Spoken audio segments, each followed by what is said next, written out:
bienestar.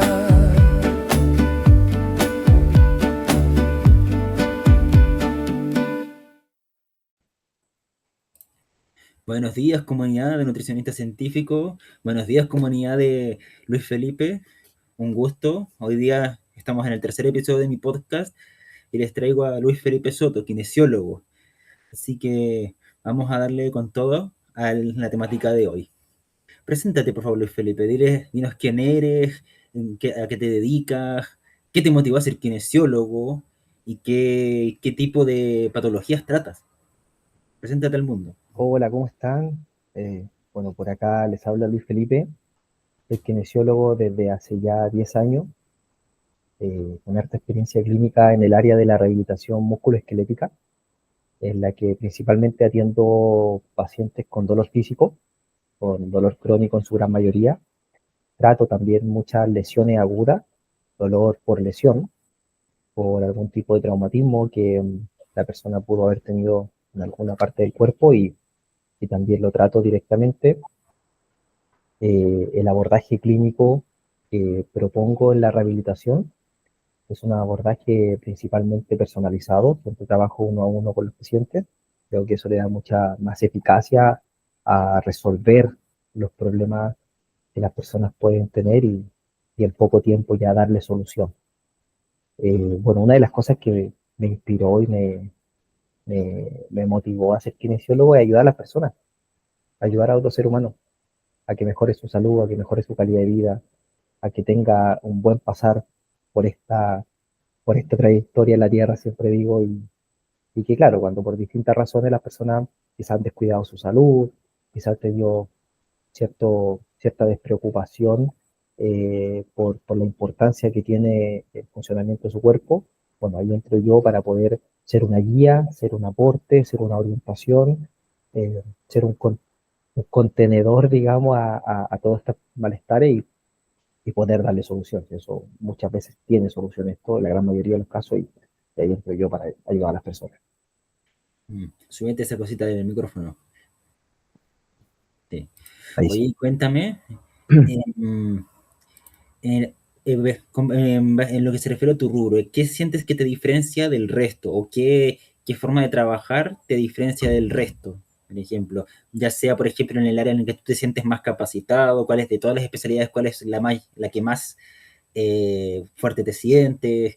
¿Qué es lo que más te han destacado tus pacientes? Dinos.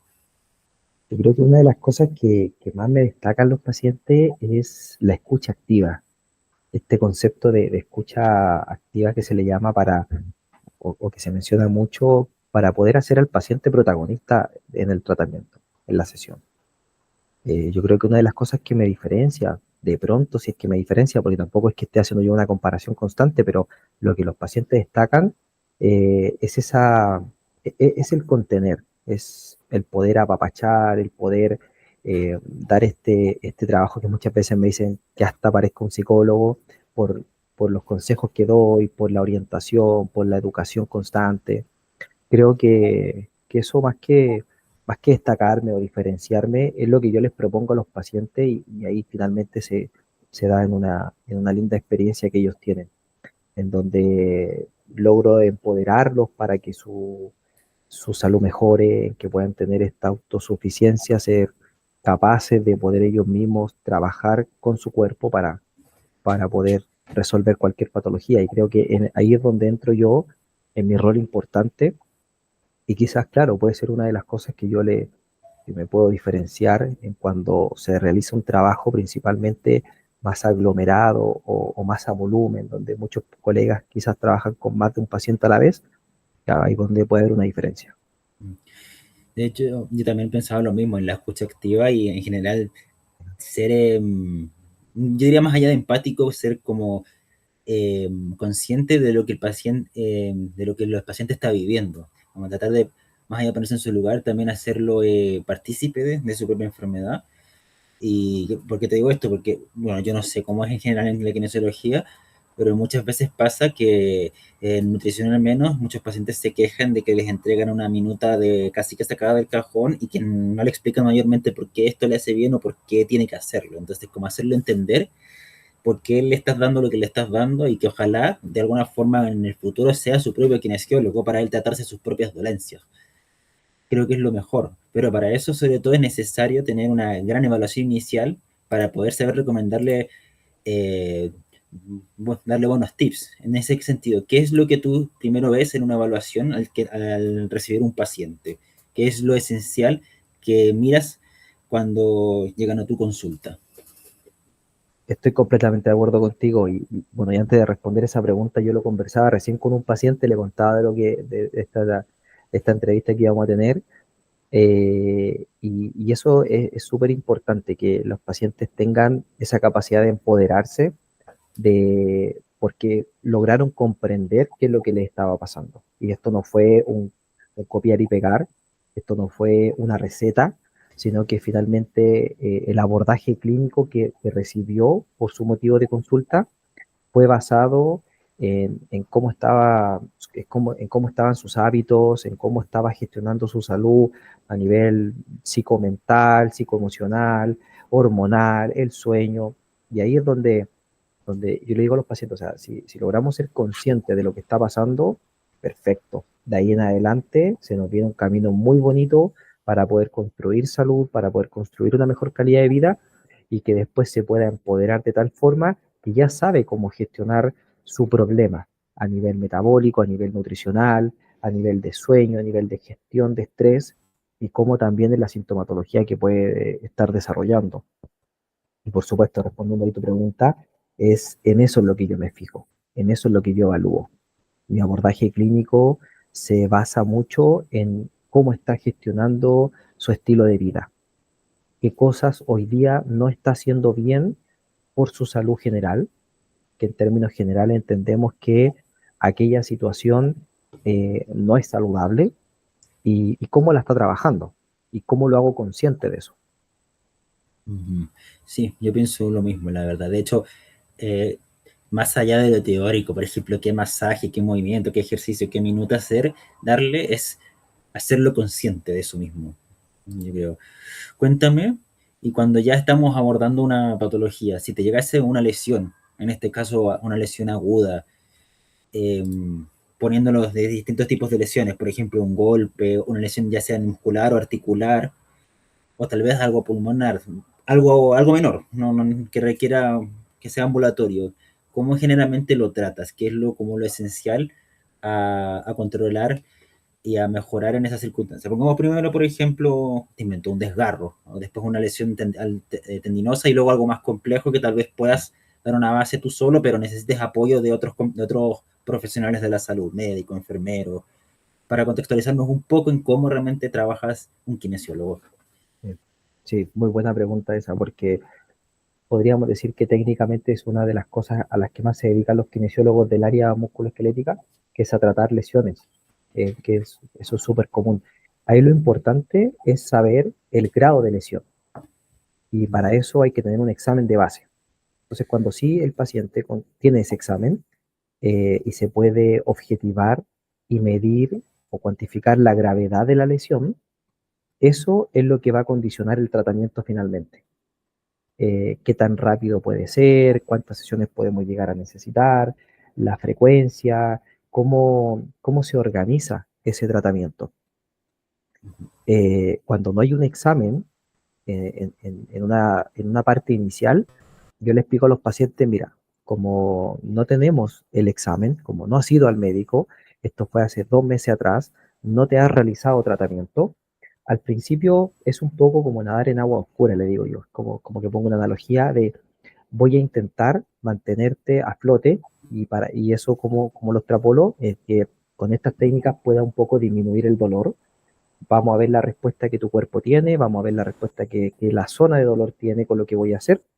Si vemos que efectivamente tu cuerpo respondió bien, te bajó el dolor, sientes que está bajando la inflamación, se siente menos hinchada la zona, por ejemplo, con menos volumen, puedes cargar más el peso, puedes realizar mejores movimientos, con lo poquito que estamos haciendo, bueno, de pronto vamos a considerar quizás que no es tan necesario tomarte el examen, pero ahí es donde yo le entro con las indicaciones.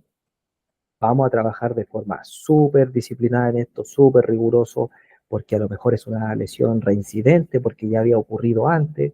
Entonces, en ese abordaje viene la educación de nuevamente hacerlo consciente del grado de lesión que tiene. Y en los casos que la respuesta no es tan óptima, sí tenemos que pedir un examen para poder objetivar, y en muchos casos también, no menor, hay que hacer un apoyo farmacológico en donde es necesario que el paciente vaya al médico para que, además de que le dé la orden para tomarse el examen, le dé una prescripción de analgésicos para mitigar un poco ese malestar que no está cediendo con ninguna técnica manual, por ejemplo, moduladora del dolor, no está reaccionando bien, y necesitamos un fármaco que nos amortigue un poquito para poder intervenir en un escenario, digamos, más limpio, ¿cierto? Donde el sistema está más aflojado, no está tan resistente, y podemos entrar con otras técnicas para ir a trabajar sobre la lesión. Y ahí, en principio fisiológico, cada tejido tiene un proceso de recuperación. Hay un proceso de reparación que le llamamos, un proceso de reparación tisular de ese tejido que hay que respetar y que en muchos casos puede ser un par de meses, 3 meses, dependiendo de muchos factores. Hay procesos que por muy establecidos que estén desde lo fisiológico, eh, me gusta mucho modular o regular esos procesos, no acelerarlos, pero sí es donde empezamos a entrar con todos los fenómenos hormonales y metabólicos con los que va a influir, por ejemplo, la alimentación, Ujú. por ejemplo, el descanso, por ejemplo, la gestión del estrés, porque si hay un organismo que metabólicamente está pero muy inflamado, necesito que trabaje con un nutricionista, sí o sí, porque si no desinflamamos a su cuerpo desde lo metabólico, con una mejora de la alimentación, esa lesión va a tardar mucho tiempo en recuperarse, porque tenemos sangre con índices de glucosa disparados, con triglicéridos, la persona no toma agua, entonces necesitamos el refuerzo de otro profesional para poder regular que al sistema toda esta carga inflamatoria porque los tejidos no están reparando. Ujú. Poniendo un caso un poco más concreto para que demos un ejemplo como más aterrizable. Poniendo ahora un ejemplo un poco más potente, por ejemplo, que el paciente tenga un accidente cerebrovascular o un cáncer. Eh, yo sé que en los accidentes cerebrovasculares el kinesiólogo tiene implicaciones en la rehabilitación dependiendo de las secuelas que existan, porque puede ser al habla, puede ser al movimiento de una mano, literalmente, puede ser toda la mitad del cuerpo, puede ser cualquier situación. Y en el cáncer, la verdad, sinceramente, yo desconozco cuál es tu rol ahí. Depende del cáncer, supongo también. Pero ahí ya poniendo como una situación mucho más específica, ¿cómo intervendrías tú, por ejemplo, en una ACV o en un cáncer? Y bueno, el ejemplo lo pones tú, pero la enfermedad te la pongo yo en este caso. ¿Cómo sería en general y cómo, de qué depende también tu intervención? Porque puede ser que tu intervención no puede ser inmediata por a veces de motivo, o al revés. Hay un caso en el que tú eres el que tiene que comandar todo el equipo porque tú eres quien sabe más en ese sentido. ¿Cómo opera a veces esa coordinación? ¿Y de qué depende? En mi caso personal, depende de realizar una derivación oportuna, porque hay una especialidad en oncología. Tengo colegas muy buenos en el área de la rehabilitación oncológica, que finalmente es el dolor musculoesquelético oncológico. Está el dolor musculoesquelético no oncológico, que está muy establecido el concepto, y la rehabilitación neurológica. Y para eso hay colegas que se especializan en esa área. Yo propiamente tal no trabajo en ninguna de ellas, por lo que cuando me consulta un paciente o una persona por rehabilitación para una de estas áreas, yo derivo inmediatamente. Claro. Entonces, eh, claro, depende en ese sentido. Pero, por ejemplo, dentro de las áreas que te tocan a ti, por ejemplo, músculo esquelético, eh, poniendo un ejemplo concreto, te llega un paciente con, te invento, un desgarro o una fractura, que en general, ¿cómo sería a grandes rasgos? No podemos pedir que hagan los masajes, los movimientos acá, pero ¿cuál sería como la progresión del tratamiento que tú haces? Ya está hecho el diagnóstico, está hecha la derivación, tienes los exámenes, tienes todo, el paciente está en tu cama esperando ser atendido. En general, ¿cómo es el proceso del tratamiento en sí? Por ejemplo, implican primero algún movimiento de activación, como cuando uno hace calentamientos antes de salir en bici, hay movimientos de enfriamiento, ¿cómo son esos procesos que hace un kinesiólogo? ¿Hay una pauta en sí? En algunos casos hay ciertos protocolos, sobre todo cuando hay una lesión. Perdón. En algunos casos hay ciertos protocolos, ciertas pautas o ciertas guías clínicas con las que un kinesiólogo se va a basar y a respaldar en su tratamiento para seguir cierto orden de cuáles son esas etapas o bien esos objetivos que hay que ir cumpliendo, ¿ya? En términos generales, dependiendo de la lesión, no siempre me baso en esa guía, no porque mi abordaje tenga la verdad absoluta, ni mucho menos, porque son guías científicas, sino que es porque cada caso también es diferente. Y yo lo que necesito al principio es modular el dolor, que la persona sienta menos dolor, con muchas técnicas de drenaje linfático, de osteopatía, ayudo a que la zona desinflame. Y hay muchas técnicas de osteopatía que utilizo en estos casos cuando hay volumen, cuando hay edema, cuando hay hematoma, que con muy poco, en un par de días, la persona le bajó la inflamación. Si baja la inflamación, si baja el volumen, la persona va a poder mover mejor la articulación, por ende va a poder empezar a hacer más cosas y al darse cuenta que con este tipo de abordaje, de herramientas terapéuticas, está teniendo un avance en su rehabilitación, eso también empieza a generar una adherencia terapéutica, empieza a generar confianza en el paciente con el terapeuta para poder trabajar juntos y esta propuesta de tratamiento, finalmente el paciente, digamos, en buenos términos, se va a entregar al tratamiento para confiar y tener buenos resultados. Entonces, desde una mirada clínica, yo lo primero que busco es, con las herramientas que yo tengo, poder modular el dolor, poder disminuir ese estado inflamatorio de edema, de hematoma que hay, de aumento de volumen, mejorar rangos de movimiento y ya después se va dando solo la progresión. Mm, muy interesante. Oye, y hablando ya de lesiones más crónicas, pueden ser tendinosas, musculares, cualquiera, pero en este caso, como tal, puede tener una cura, por ejemplo, una tendinitis rotuliana, yo tengo esa lesión en mi rodilla. En este caso, más que encontrar una cura a la lesión y dejar que el tejido cicatrice o se desinflame, es tratar de girar en torno a la lesión. ¿Cómo sugieres el abordaje de las progresiones de las cargas? Ya, porque asumimos que esta persona hace o no actividad física. ¿Qué sugerencias le darías a esta persona? Aquí yendo un poquito más como a la educación para la casa, ya fuera de la consulta, en el diario vivir. ¿Cómo le sugieres moverse, entrenar? ¿Qué cosas, qué señales de alarma respetar? ¿Qué cosa es normal? ¿Qué no es normal? Sí, en las lesiones de tendones, cuando estas se vuelven crónicas, eh, va a depender de la clínica, va a depender del comportamiento que se esté dando en esa zona. Cuánta capacidad de movimiento tiene la articulación, cuánta capacidad de carga que le puede dar a la zona, al tendón, cómo eso se lleva a las funciones cotidianas, al movimiento, a los desplazamientos, a las actividades funcionales de esa zona. Y en relación a esa clínica, a ese comportamiento, es cómo empezamos a progresar cargas. En algunos casos hay que hacer quizá por así decirlo, un reseteo metabólico del tendón. Ahí es donde se entra con terapia invasiva como agujas, acupuntura, punción seca, que yo realizo harta en esa zona, con electroestimulación, para hacer un reseteo neurológico, vascular, metabólico, por así decirlo. ¿Por qué?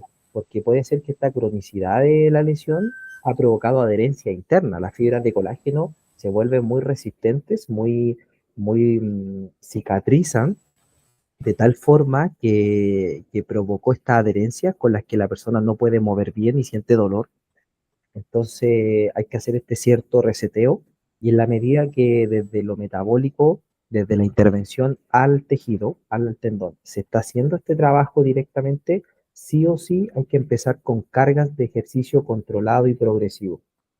Y para eso existen ejercicios que nos van a ayudar mucho a controlar la carga de peso, dependiendo, insisto, de la clínica, del comportamiento, del dolor que tiene la persona, es con qué tipo de ejercicio se va a partir.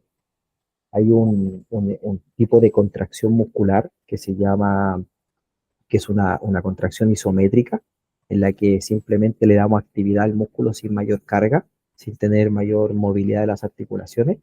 y con esa carga muscular isométrica podemos ya empezar a activar a los tendones para ir haciendo este trabajo progresivo. Una vez que la persona con este tipo de carga que ya la está tolerando perfecta, puede hacer carga de peso, puede hacer mayores movimientos, listo, se empieza a progresar el trabajo. Una pregunta, ¿y me nos podrías dar algunos ejemplos de contracciones isométricas y también de otros tipos de contracciones? Porque por lo que tengo entendido, no solo están las isométricas, algo recuerdo haber leído también de que hay otros tipos, pero no me acuerdo cuáles eran. ¿Nos podrías hablar un poco más de ese tipo de contracciones? ¿En qué se diferencian? ¿En qué consisten? En términos generales son tres tipos de contracciones, Micrófono. que es la excéntrica y la concéntrica y la isométrica. Perdón. Levanta tu micrófono. Ahí sí se escucha bien. Ahí ¿Ahí sí? mejor. Ya. Claro, son distintos tipos de contracción, cada una con su beneficio. En terapia, en rehabilitación, se trabaja mucho con contracciones excéntricas, porque es el tipo de contracción que mayor beneficio le va a dar a los tendones y a la musculatura, porque va a haber mayor capacidad, el reclutamiento muscular le va a dar mayor capacidad de fuerza al músculo, va a permitir en algunos casos que las fibras musculares también se puedan alargar. Son cambios a veces milimétricos, pero que van a ayudar a la regeneración de los tejidos a nivel muscular, a nivel tendinoso. Entonces, eso es el tipo de contracción que se ocupa mucho también en rehabilitación, mucho. Y en términos generales, porque esa carga controlada permite que el músculo genere esta micro rotura con la que vamos a provocar un cambio. Mm. Y un ejemplo, por ejemplo, de ejercicio excéntrico sería las sentadillas, donde entrarían, por ejemplo, los saltos al cajón, poniendo unos ejemplos de cada uno, una concéntrica, una excéntrica y una isométrica, para que la gente tenga más idea. Claro, la contracción isométrica es simplemente mantener una contracción, una tensión.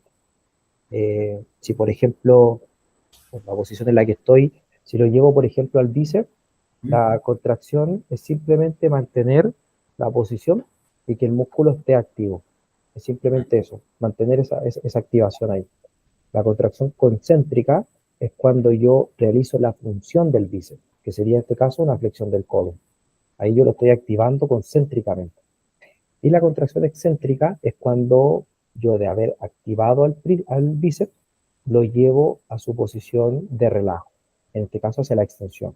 Entonces cuando yo desde la flexión extiendo controladamente al músculo, es cuando lo estoy activando excéntricamente, ¿ya? O estoy haciendo su carga negativa, que también se llama, y es en donde el músculo va a adquirir o va a desarrollar mucho más beneficio para el trabajo.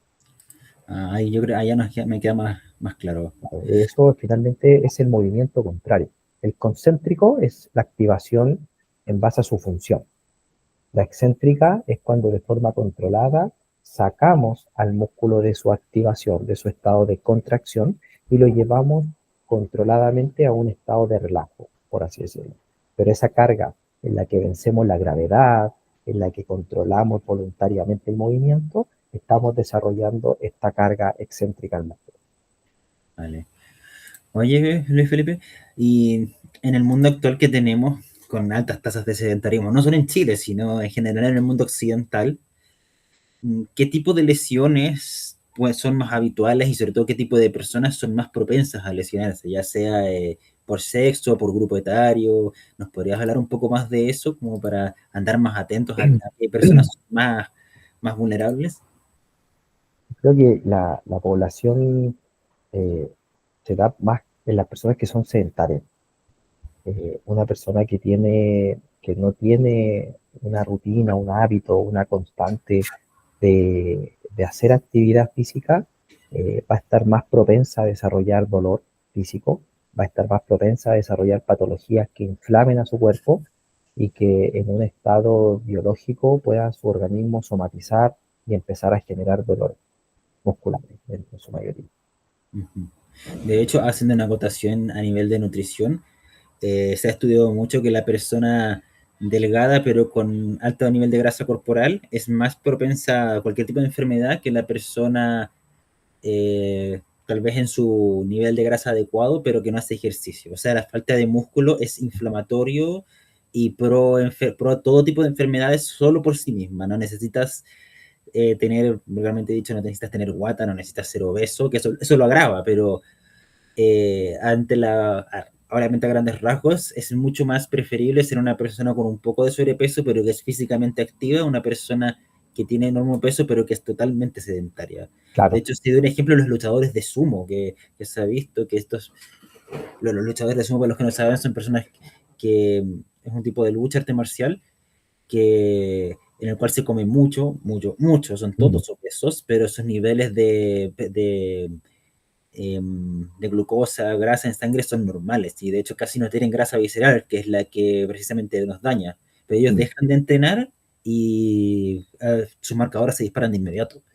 Y de hecho hemos visto muchos casos de ese como o flaco con guata, o sea, persona que estaba más o menos en su peso y se muere de un infarto y tenía las arterias tapadísimas, pero porque comía pésimo, no hacía nada de ejercicio. Y en el fondo el ejercicio es, de decir de una forma simple, un gran depurador y, y previene todo tipo de lesiones. Claro que hay que hacer una buena progresión, o sea, una persona que estaba 20 años sentada en el sofá no podría correr 20 kilómetros de un día para otro, tiene que partir muy a poquito. Y ahí es lo que tú decías de la progresión. Y en estos casos así, finalmente la educación. Yo creo que ese es un gran rol que nosotros tenemos, Uh -huh. la educación, eh, el tener estas habilidades blandas para poder contener a la persona y digamos en términos simples de lo mal que viene haciendo las cosas. ¿Sí? Eso no lo podemos disfrazar. La persona que tiene un problema de salud hoy es porque viene por mucho tiempo no haciendo bien las cosas. En la gran mayoría de los casos, según mi experiencia, eso que no viene haciendo mal, o sea, perdón, eso que no viene haciendo bien, o eso que viene haciendo mal, eh, cambia, revierte, corrige. Hay muchas patologías que remiten, pero eso no va a ser de la noche a la mañana. Entonces, eso es lo más importante. Aterrizar expectativas, explicarle que esto va a ser progresivo, porque como bien tú dices, poner el ejemplo, si por mucho tiempo siempre estuvo en el sillón, siempre estuvo muy sedentario, no es llegar y hacer ejercicio rápido porque se va a lesionar, y eso es parte de lo que yo veo cuando los pacientes se lesionan porque no vienen haciendo actividad física y de la nada se le olvidó que ya no tenían 20 años y sometieron a su cuerpo a mucha carga física. Entonces esto es progresión. Una persona que por distintas razones, que por lamentables razones, cumplió años de no cuidarse, no puede esperar que va a tener un estado físico de un día para otro. O sea, No, eso no pasa. Entonces, acá, ¿cómo lo podemos también aterrizar para ser súper empático con el paciente en su tratamiento? Es plantear objetivos. ¿Cierto? Nosotros tenemos objetivos clínicos que son objetivos del terapeuta y objetivos del paciente. Entonces, ¿cuáles son los objetivos que tenga la persona? Son súper importantes y ahí insistimos un poco con el protagonismo que le damos al paciente. ¿Cuáles son sus objetivos? Ok, en base a esos objetivos vamos a trabajar. Y para eso tenemos que hacer esto, esto y esto. Hay cosas que las podemos hacer a mutuo acuerdo, hay cosas que las podemos hacer muy adaptándonos a su forma, a su estilo de vida, a su forma de pensar, a sus creencias. Podemos adaptarnos un poco, pero hay cosas en las que no nos podemos adaptar porque hay líneas clínicas, líneas terapéuticas que se tienen que seguir, que no son transables, que es como usted quiere lograr esto en X cantidad de tiempo, tiene que hacer esto. Y ahí es donde podemos entrar también con esta línea un poco más estricta para ir generando estos cambios. claro. Oye, una consulta. A nivel de patologías digestivas, tú me habías mencionado en un momento que los kinesiólogos también tienen relevancia. ¿Nos podrías hablar un poco más de eso y de y tal vez qué pacientes en específico podrían beneficiarse de una terapia kinesiológica? Sí, hay muchas patologías digestivas, gastrointestinales, que repercuten en el sistema musculoesquelético por un mal funcionamiento del órgano, de la víscera. Esos estados inflamatorios y esta mirada no es tan de la kinesiología, sino que es una mirada más desde la osteopatía, en cómo podemos correlacionar un dolor en alguna zona del cuerpo y que tenga una cierta origen, una cierta causa desde el sistema entérico, desde cómo, o el sistema, o cómo la víscera, el órgano puede estar influyendo, porque no está recibiendo la información neurológica adecuada, la vascularización adecuada, porque tiene mucha congestión, porque está en un estado inflamatorio relacionado a problemas en alguna zona. O puede ser por el sistema nervioso central y o puede ser por la alimentación. Entonces, ¿dónde entro yo como profesional? Es en el razonamiento clínico, en decir efectivamente por esto y por esto, está, se está generando aquello. En esa evaluación, en ese razonamiento clínico, es donde yo, entre comillas, abordo el sistema gastrodigestivo, el sistema gastrointestinal, respecto a darle una cierta importancia. Cuando hay patologías de base que no están en tratamiento, mi deber clínico es derivar, por supuesto, porque yo no voy a realizar tratamiento, solamente realizo un abordaje para relacionar sintomatología. Y ahí necesitamos ver un especialista, médico o nutricionista y o nutricionista, para poder considerar si requiere de algún fármaco o no, o simplemente con una pauta de alimentación adaptada a sus necesidades, esto corrige. Pero sí, muchas veces, eh, síntomas físicos, porque me consulta el paciente, hay una relación al estado inflamatorio que puede tener el colon, el hígado, por ejemplo. Un ejemplo más concreto, por ejemplo, alguna patología que hayas visto digestiva que hayas tratado. Eh, Insisto, propiamente tratar la patología digestiva no, pero sí la inflamación del colon, por ejemplo, Mm. que se da muchas veces la ciática, la lumbociática de la pierna izquierda, tiene una relación directa a un colon inflamado. Entonces, me ha pasado pacientes que su motivo de consulta es una lumbociática, donde la irradiación es izquierda, es de la pierna izquierda. Les pregunto por su alimentación, le pregunto por la calidad de cómo van al baño, si tienen estreñimiento o no. Todos. Colon irritable, estreñimiento, estrés, mala alimentación. Entonces, claro, toda la zona del colon que está inflamadísima está generando congestión, compresión hacia toda la zona eh, vertebral, articular, neurológica del lado izquierdo del cuerpo. Entonces, ¿cómo intervengo yo, por ejemplo, ahí? Con técnicas manuales viscerales para aflojar esa zona, para relajar la musculatura, para darle un input, para darle un estímulo, en este caso al colon, de forma muy directa, directa pero superficial, no voy a entrar dentro del organismo, y afloja y relaja, porque descongestiona la zona. Y se me da, pucha, en el 90% de los casos, que el paciente 2 días después o al día siguiente en la tarde me escribe y es literal, Luis Felipe, ¿qué me hiciste? Que fui al baño y no podía ir hace 3 días. Y se destapó, Ah, digamos, buen chileno. qué Eh, hermoso. Perfecto, oye, ¿cómo te sentiste? ¿Te sientes muy irritada? No, fui al baño, perfecto, me siento mejor. ¿Cómo está el dolor de la pierna? Disminuyó muchísimo, casi no siento el dolor en la pierna.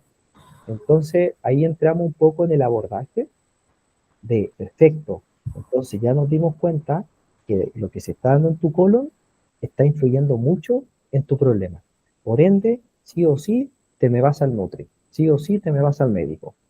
Y nosotros vamos a seguir haciendo este trabajo de forma complementaria, trabajo en equipo, para disminuir el dolor, para bajar la inflamación de la zona, para seguir trabajando en la rehabilitación de esta patología, de este desgaste que se dio, de esta lesión que se dio. Pero tenemos que trabajar. Entonces, como que mi intervención entra un poco a demostrarle que requiere de un abordaje más completo. Oye, Luis Felipe, ya para ir cerrando, ¿qué consejo y práctico le darías a una persona que tuviera una lesión o estuviera sufriendo un dolor ya tal vez más crónico, más agudo y tuviera que abordarlo él mismo o tuviera que discriminar en qué momento ya pide ayuda o se queda en casa? Así como una forma bien general, como el consejo final para toda nuestra audiencia. Mira, podemos abordar esa situación de distintas perspectivas. Una es saber que si la persona es primera vez o no que le ocurre esta situación, porque si otras veces ya le ha ocurrido algo parecido y lo ha sabido manejar y ha tenido buena resolución, perfecto, quizás no es necesario que vaya inmediatamente. Cuando una persona nunca había experimentado este tipo de dolor que está teniendo en este momento, y es consciente de que producto de aquella situación se le detonó esto que le está pasando y no sabe cómo manejarlo, tiene que ir a pedir ayuda. Parte del mensaje que también quiero transmitir con esto es no normalicemos algo que no es normal o que también en virtud de la normalidad que tiene nuestro cuerpo de responder con dolor frente a ciertas situaciones, no le demos chance a que el cuerpo sensibilice o que el sistema sensibilice al cuerpo y que digamos, no, es que porque es normal que me pase por esto, entonces no, lo dejo nomás. No, no es la idea. No, si ves que estás teniendo dolor en alguna parte de tu cuerpo que te está limitando a cierta función, para ir al baño, para desplazarte, para cambiarte ropa, para dormir, para hacer tus actividades cotidianas, que te tiene con un estado de ánimo también bajo, un poco más irritable, pide ayuda. Pide ayuda con un médico, con un traumatólogo, dependiendo, con un kinesiólogo, con un profesional de la salud que te oriente y te guíe para poder saber por qué te está pasando lo que te está pasando, cuál es la causa de este problema y poder trabajar en relación a ella. Ya, bueno, Felipe, muchas gracias. Ha sido muy grato tenerte en este rato y voy a publicar esto en Spotify durante la tarde, así que No, muchas gracias a ti. Muchas gracias a ti. yo creo que ya la penúltima respuesta que me dejaste está muy buena para editarla y subirla a Instagram sobre los masajes los problemas en el colon relacionados a la asiática. Yo como nutricionista no sabía que eso estaba correlacionado, la verdad. Sí.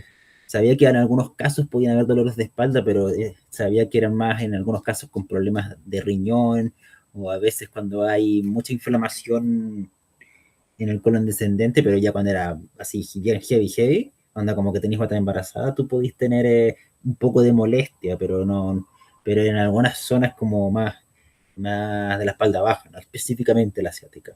Entonces, muy interesante. Lo que pasa es que en términos naturales de nuestra profesión es una profesión científica, ¿cierto? Sí, pues, en Eh, evidencia siempre, y en en, práctica clínica. en constante práctica y en constante evidencia científica, ¿cierto? Que están haciendo estudios y lo cual respalda ciertos tratamientos. Eh, la osteopatía es una especialidad, un abordaje terapéutico que por mucho tiempo fue cuestionada desde la evidencia científica. Y ¿y qué pasa? Que también se da que en la kinesiología existe mucho ego. Así que los colegas que estén escuchando esto, quizá a algunos les va a hacer sentido, otros me van a odiar, no importa, pero unos van a decir, oye, sí, es verdad, hay colegas que tienen el ego muy alto y que se las creen saber todas y que tienen la verdad absoluta y que si tú no justificas tu tratamiento o tu intervención con un estudio científico, no eres científico y es como a todo el rato un problema. Acá es un abordaje en base a razonamiento clínico. Hay respaldo científico mucho que avala la osteopatía visceral y que se da en que en muchos casos pacientes con problemas de hombro, en el hombro derecho, tienen una correlación a que tienen hígado graso, a colon irritable, la sintomatología del lado izquierdo del cuerpo. Entonces, el trabajar con técnicas manuales, viscerales, sobre esta estructura, sobre estos órganos, ayuda a aflojar al sistema nervioso central en relación a estos síntomas. Entonces, hay cosas que, claro, te lo da la clínica, te lo da el abordaje, te lo da la mirada, la perspectiva de la salud, el cómo estamos mirando al paciente. Entonces, ahí es como que a veces se genera debate, así que ahí hay una ayuda para las personas a ver si es que esto le hace sentido. Ya, muchas gracias. Que tengas buena tarde. Muchas gracias a ti.